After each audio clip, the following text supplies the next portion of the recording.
Alrighty guys, what is up? Welcome back to Path of Exile with LD7, and today we're going to be going on and trying to finish Act 2.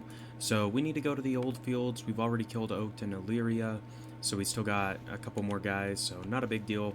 We'll go ahead and try to knock that out real quick. Not too big of a deal. Level up your gems as they go, because it does increase the strength of your minions is based off of your gem level, so it is worthwhile to do that. We're gonna go ahead and do the den side quest just because we found it anyway. Not too big of a deal. This one, I think you fight like a bear or something like that. I don't quite remember, but not a big deal. So here's a big boy right here. Not too big of a deal. So last time we got kind of close to getting Ravenous Horde. Once we get Ravenous Horde, we're going to go and focus up on Elemental Equilibrium is the next skill we should be trying to grab. And the reason for that is the passive point that gives you the resistance benefits or whatever. So it actually works really well with this character. Basically, whatever damage type they take first, they gain a 25% buff on resistance, but any other elemental types of damage they take is going to give them a minus 50% resistance. So it's worth grabbing both of those. We're basically going to the Broken Bridge is what it's called, so not a big deal. I am going to grab this life flask, and I guess we'll take this Orb of Alteration, might as well. To get to the Broken Bridge, basically you just follow this stone path all the way up. Here's the waypoint, grab it. Obviously, it's always good to grab the waypoints. I'm going to grab this little ice totem thing or whatever. It just helps you DPS a little bit and maximizes the type of elemental damage you're doing. So if you see those on the map, definitely grab them. They don't hurt you at all. Typically speaking, they help you out a lot as far as doing increased damage. So we made it to the Broken Bridge, great. We are going to follow this path up because I believe the waypoint is up this direction. So we'll grab that, and then we need to find Caitlin is the dude. So, or gal, whatever. I don't know. I don't really care about their gender because it doesn't matter. They're going to be dead. So let's go ahead. We're just going to push forward, grab this waypoint real fast, and then we need to find Caitlin, which it does kind of depend on where they're going to be because the maps are randomly generated. So they weren't over here, unfortunately. But let's see if we can't find them. Normally they are not too far away. Alright, maybe they're the other direction. That's possible too. We also are looking for the Chamber of Sin, so if we find that, we will go through the gateway just because we do have the waypoint for this part of the map, so we can always come back here relatively quickly, and assuming we do it fast enough, the map will still be identified for us. So these guys have some sort of effect on them. Not a big deal.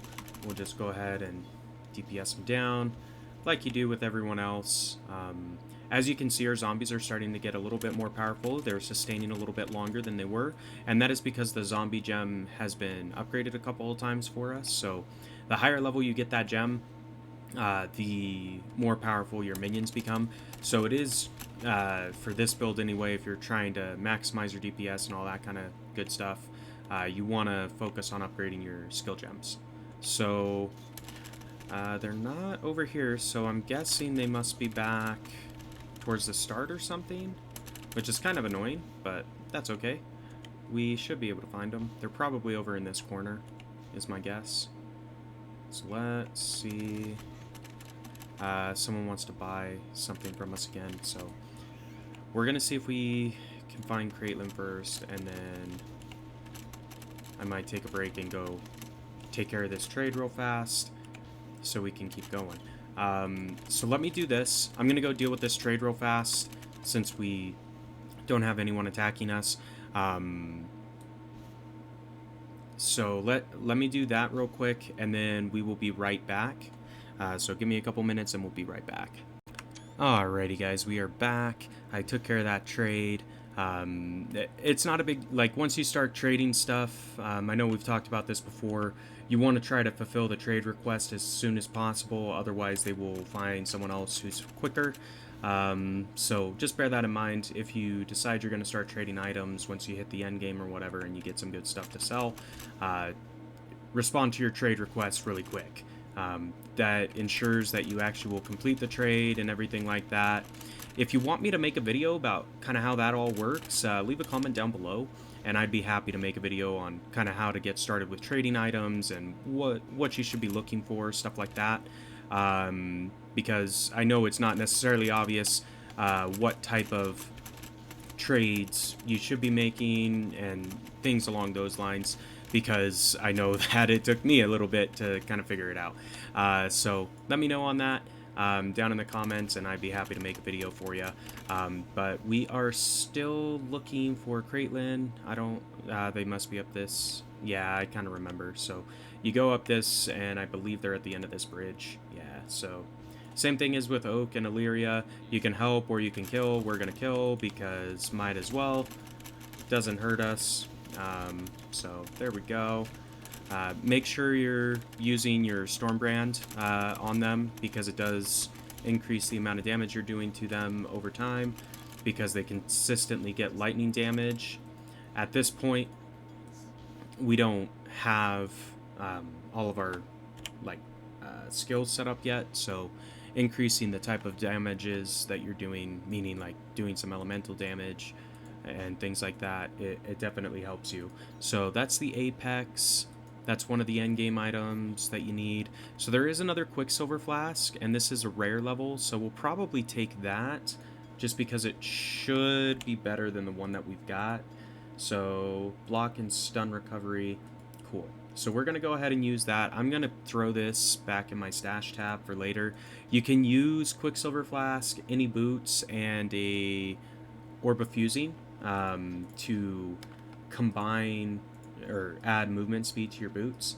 I believe it adds 10% on the base, so something it's worth doing if you don't have move speed boots yet. If you do have movement speed boots, then obviously it doesn't matter to you. But yeah, just thought I'd mention that to you, because I know it's not always the easiest to kind of figure out how to get good gear. So if I can help make that a little easier, that's what I'm here for. So we're going to go back to the Crossroads. We need to find the Chamber of Sin, which should be off of this. And I believe there is another side quest over here, which is based off of the Crypt, which we'll do later. I'm not too concerned about it all, in all honesty.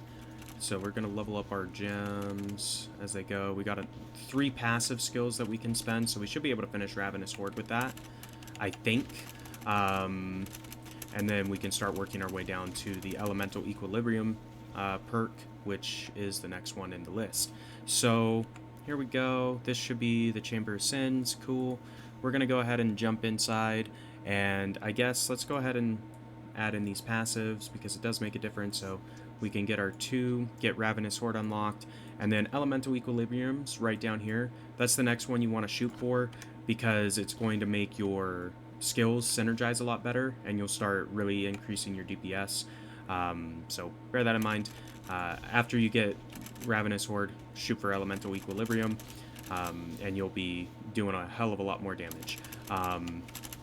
So that's where having your Stormbrand and Flame Dash and all these different elemental damage type spells working together really comes into play, because when they take whatever they take damage type wise first, they're going to get an extra resistance to, and then all other damage types are going to have a 50% debuff. So it really does scale your attack damage really well, which is part of why this character is so damn strong. So there we go, we got that, not a big deal. Oh, there's a big boy over here, not a problem. So as you can see, I mean, we're doing pretty good as far as like map clear is concerned. I mean, we don't really need to use life potions all that much anymore. It's only if we, you know, make like a mistake or something and they happen to like damage us on a boss monster or something like that. But it doesn't happen very often. So here we go. There's this ancient device. It just is going to give us some dialogue. When you find the waypoint on these little circles, if you go the same direction as the waypoint is pointing, it will take you to the next level down. So that is the same on any of these like little 2-level things. So like Temple of Solaris, Lunaris, whatever, once you get farther in the axe, works the same. When you find the waypoint, just go in the same direction as the waypoint, and you will find the staircase down. So not too bad. Doing some good DPS right there. Unfortunately, there's not a whole lot of good item drops at this point, but that's okay. I mean, we'll get better stuff eventually. Honestly, to fully implement the builds, you're probably going to have to buy stuff from other players. It's just kind of the nature of the game, because everything's RNG based. So this is a trial of ascendancy. We can go ahead and do this just for fun. Basically, these are like little puzzles. If you get hit by these axes, they do a shit ton of damage to you and everything. So you want to avoid them if you can. We're going to hit this switch. It locks this door. So we're locked in, so that's not the right switch. With this one, I believe you got to go all the way up. Whoops. Kind of flashed into the axe there, which is kind of annoying, but that's all right. So there's always a boss monster at the end. Sometimes you get good stuff, sometimes you don't. You hit this plaque, it'll finish the trial, and it'll make a portal that takes you back to the entrance, so you don't have to go through the gauntlet. Not a big deal. You want to do those if you see them to a certain extent, just because in Act 3, you can do what's called the Trial of Ascendancy Labyrinth, and that allows you to pick your ascendancy path for your character, which increases your damage and stuff like that. For this character, you do end up taking the whatchamacallit, the Necromancer ascendancy path, which kind of makes sense. It's a Necromancer build, but we'll cover that when we actually do it. I suggest waiting to do the actual labyrinth part until you defeat Act 5, just because if you do it before, like, you might be able to pull it off. It's just really difficult because you don't have a lot of armor early on. So like at the start of Act 3, which is when you could in theory do it, or do the first one anyway, you just don't have the gear typically, or the damage output, or life sustain, or any of those things that you're going to want in order to make it feasible for you to complete the labyrinth. So you go up this direction, boom, boom, boom. Helena will be up here. Yeah. So this is a little mini boss. Not too big of a deal. Basically, you gotta kill this guy, so pretty easy, all things considered. You get this baleful gem, which you want to take, and then you go back down and talk to Helena, and then you want a portal scroll back to town. And we're getting close. So this is another gem. I think you want to take Desecrate. Yeah, so you want to take Desecrate. You'll use that later when you're ready to summon your specters. It basically makes a section of Cursed Ground that you can resurrect enemies from. So this is only 120, 360 versus 270, so we'll keep that. Cool. Oh, whoops. I guess we can just store this for now. Like, we don't need Desecrate right this second, but we will use it later. We're going to re-equip this Life Flask because it's better than the one we've got. Now, we can go through the crypt if we want, or we can continue on with the progression. So this is where we go through the wetlands. We're going to move those roots out of the tree from last time, I think. Right up here. If you click on them, now we've got the items to enter the Val Ruins. And basically this is going to take us to the Act boss, which I believe is Piety is who you fight. This map is super annoying because it has all these doors that you have to open, so you just click on the doors to open them. It's annoying because you gotta do an extra click. You can't just walk through the map, so it increases the time it takes to get through, but that's alright. I mean, whatever, not the end of the world. So we're gonna hopefully figure out which way we need to go and get through. So we're going to grab that Orbit Transmutation because might as well. Currency items always pick up. It doesn't hurt you at all. I mean, like, granted, I have a currency tab, so I can store infinite amounts of currency items. If you don't have that, you know, you might want to prioritize certain currencies over others, but you can configure that inside of your loot filter as well, as far as like what items are actually going to be shown to you on the map. So if you don't want to pick up like Scrolls of Wisdom or Portal Scrolls, for example, you can turn that off in the loot filter customization from Filterblade. I do have a link down in the description to Filterblade. If you don't have an item filter yet, like, and you're at this point in the game, I mean, kudos. You must have like insane ADD to want to see all the loot that drops, because you can't use 95% of it anyway. But yeah, I would definitely suggest getting a loot filter. If you're not wanting to gather specific currency items anymore, just turn those off on the customization piece. It's pretty easy to do. If at some point you want me to make like an actual episode about, you know, how to customize a loot filter and all that good stuff, leave a comment down below and I'd be happy to do it for you. The rest is pretty straightforward. I mean, I like to sync my loot filters to my PoE account because it's a lot cleaner, in my opinion, than trying to download it and move files and fuck around with all the file system stuff. But that's just me. Some people prefer not to have their account linked to a third-party website, but I mean, Filterblade's been around forever, so I trust them. I trust them not to steal my account data, because they've been doing loot filters for people for a long time, and, you know, there isn't any like known issues with using Filterblade for your loot filter. Anyway, we are getting close. We need to go to this little exclamation point. That's the first part. Basically what this does is it makes everything dark because it releases shadows, but we are going to keep on pushing through the map because in all honesty, like, that is what needs to happen. So we're going to summon a couple more zombies because we need some. So not a big deal. It's probably this way. There we go. So the Northern Forest is the next part of the map. I know it says technically they want us to go back to the forest encampment, so what we're going to do is we're going to drop a portal scroll because we can go back through this and come back out to the Northern Forest afterwards. But you basically talk to everyone. They're going to complain that it's dark now, and I believe this will unlock the next technical mission. So there we go. We talked to all the homies. There we go. Yeah. I don't care. So we got to go to the caverns, which should be off of this map.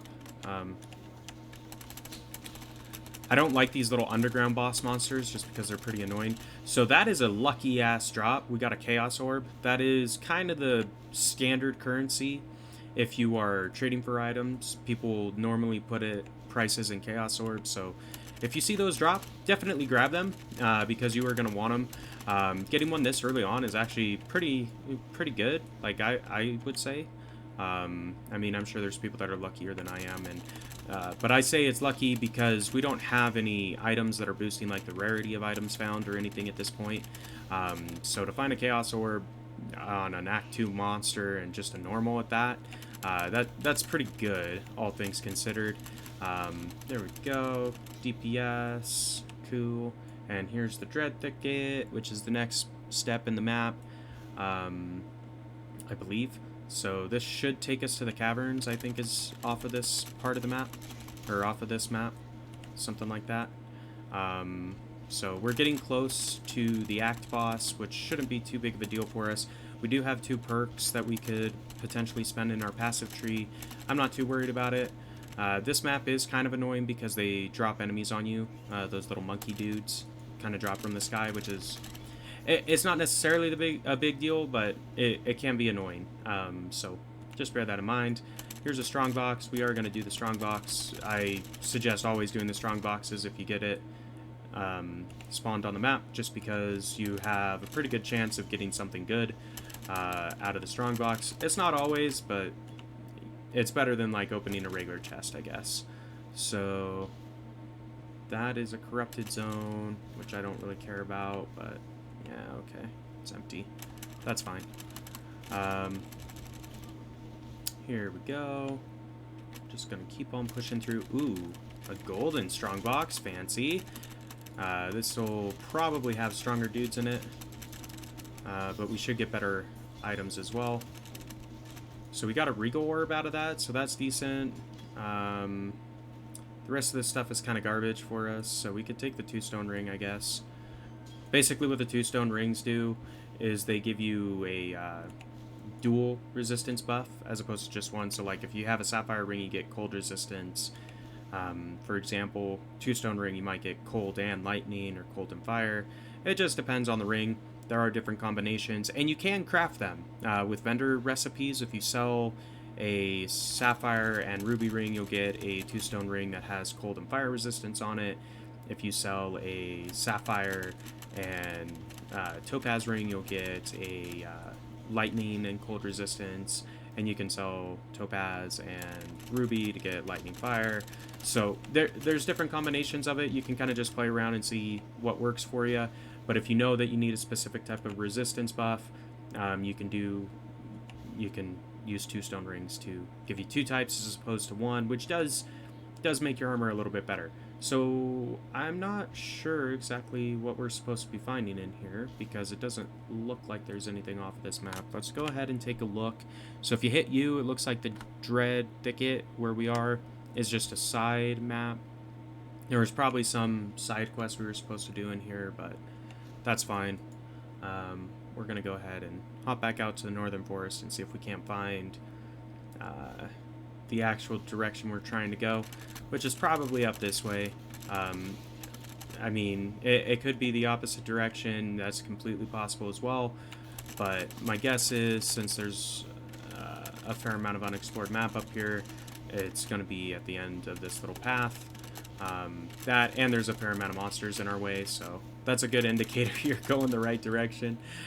So this Superior Grand Mana Flask, that's probably better than what we've got for our mana flasks at this point, so we will go ahead and pick that up. There is a Grand Life Flask, which is better than what we've got, so I'm just going to swap those out real fast. So 185, so we'll pull this one off and we'll put this one in. This is 640. I think the other one's a 640 as well. This gives us fire and lightning, or yeah, 14 to fire and lightning. Then we also get dexterity and stuff. So that's actually a decent ring. Granted, the topaz ring that we've got is better because it's a rare variant. If we were to upgrade that 2-stone ring with a orb of transmutation, we probably would get a ring that's a little bit better. Now, we are getting close to that 20-minute mark.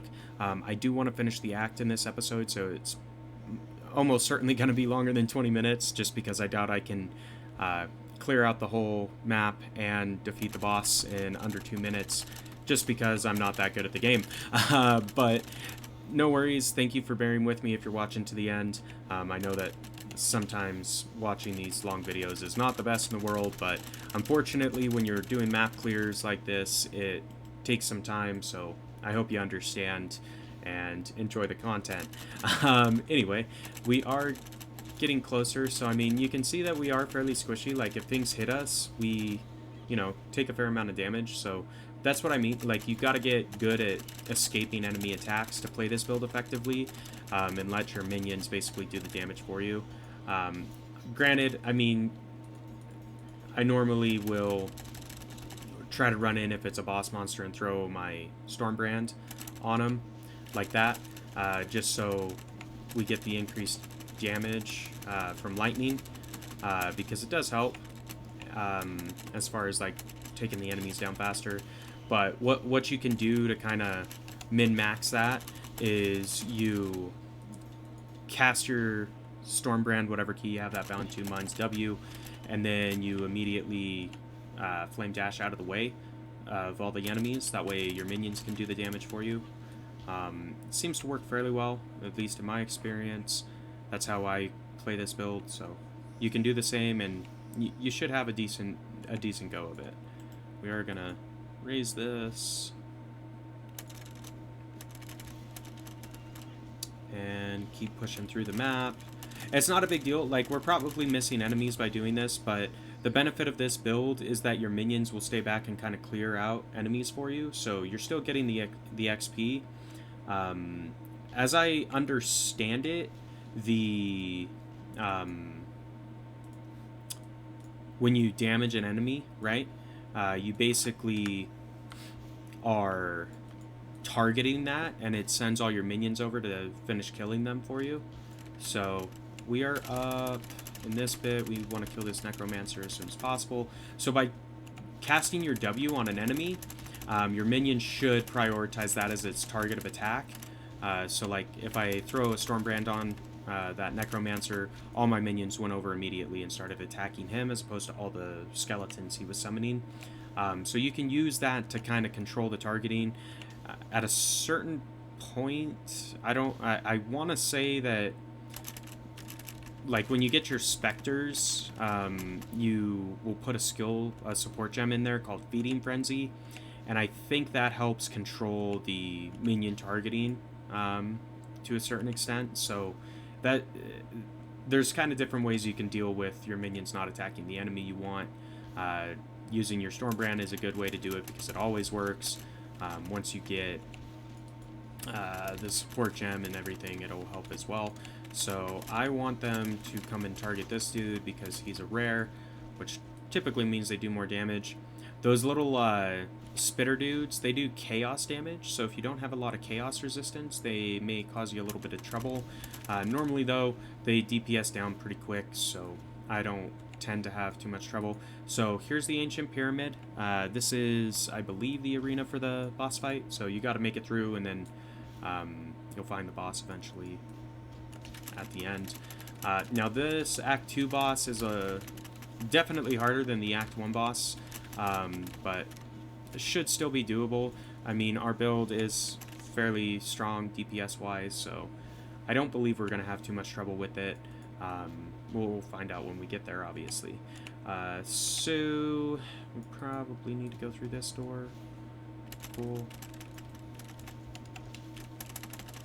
Go ahead and start killing this stuff. There's a totem over there, which totems, they can be scary depending on what they've got, or what their spell is. So bear that in mind. If you see a totem, you probably want to avoid it, just because they can wreck you very easily. So we're going to go up the stairs,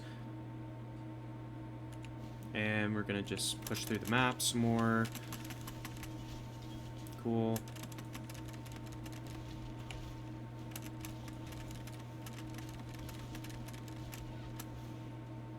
Awesome. Open this. The next path is right here. So that's actually fairly close, which is nice.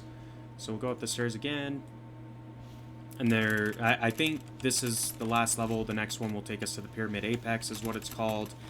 And that will take us to fight the boss. So should be this little orange marker over here. Because inside of this, there's only one way to go. There's not like multiple paths. So there's the Pyramid Apex. When we go over, we're going to be fighting the boss. So I'm going to take Elemental Equilibrium before. So if you can get Elemental Equilibrium before you fight the boss, or reach level 25, I guess, you should be able to do it if you're following the guide that I'm putting together for you. You click on the Dark Altar, you're going to hear a bunch of complaints from the boss. Not a big deal. I like to spawn up all my skulls. That way when he finally enters the arena, they can all go over and immediately do a bunch of damage to him. The other thing I will say, I mean, I should have probably re-raised all my zombies so they'd have full health. You can do that. If you're at the cap for your zombies, if you raise another one or attempt to raise another one, it will replace your old ones, right? And that will give them more life. So it can be useful to do that if you're trying to min-max. Now this guy shoots out this giant-ass death beam at a certain point, and that will one-shot you. It doesn't matter how strong you are. You will get one-shot, so avoid that at all costs, or else you will die. We did get him taken down before he could cast that, so I mean, that was the Act 2 boss. I mean, I didn't time that, but it felt like it was less than 1 minute to kill him. So, as you can see, this build is pretty fucking powerful. Even at Act 2, like, normally with these bosses, you gotta pop potions, and you might still die even if you do that. So there you have it. That is Act 2 complete, and this is the pathway to Act 3. We're going to go ahead and show that in the next episode. If you enjoyed today's video, be sure to like, comment, subscribe as always, and until next time, this has been Lone Debater 7, and we will see ya.